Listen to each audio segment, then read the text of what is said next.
Although no special test is 100% accurate, combined with other assessment methods, they form a really good tool to use to assess different joints of the body. I'm going to do the arm drop test, and it's for integrity of the supraspinatus muscle. So we take the client's arm passively to abduction, 90-degree abduction, palm facing down, and then we get them on their own now just to lower their arm, and we're watching for how smooth the movement is. So we can see our client there can nice and smoothly bring the arm back down. If they have a supraspinatus issue, maybe a strain in that muscle, you would find they're a bit more juddery with the movement because they can't control it as well. So that would be a positive, but a nice smooth movement would be a negative for the arm drop test.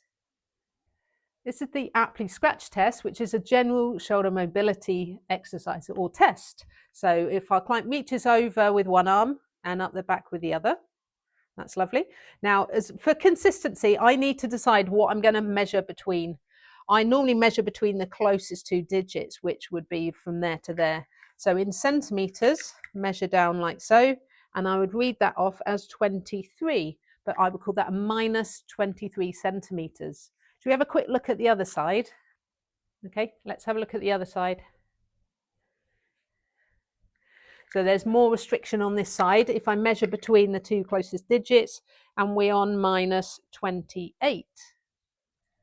So that's a good general test for shoulder mobility, but I would definitely do the other two tests for range of movement, internal and external range of movement, so we can actually see which movement is restricted.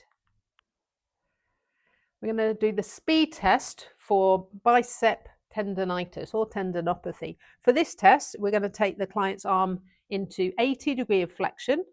We're going to apply some force here, and we're going to get the client, demonstrate to the client to do shoulder flexion from there.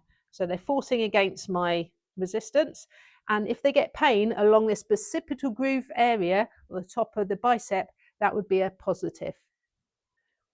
If I just apply force here at the wrist, you tend to get the client to then bend at the elbow. So make sure it is from the shoulder and not the elbow. This test is called Gerber's lift off.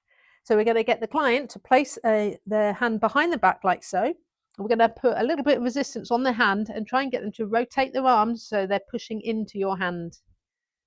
Okay, so you can move it away from his back, and I can feel some resistance there, which is indicating the subscap has got good strength. You'll get some clients that can't get into this position to start with, and others where you don't feel any resistance at all. So that would be weakness in the subscapularis muscle. Thank you so much for watching this video.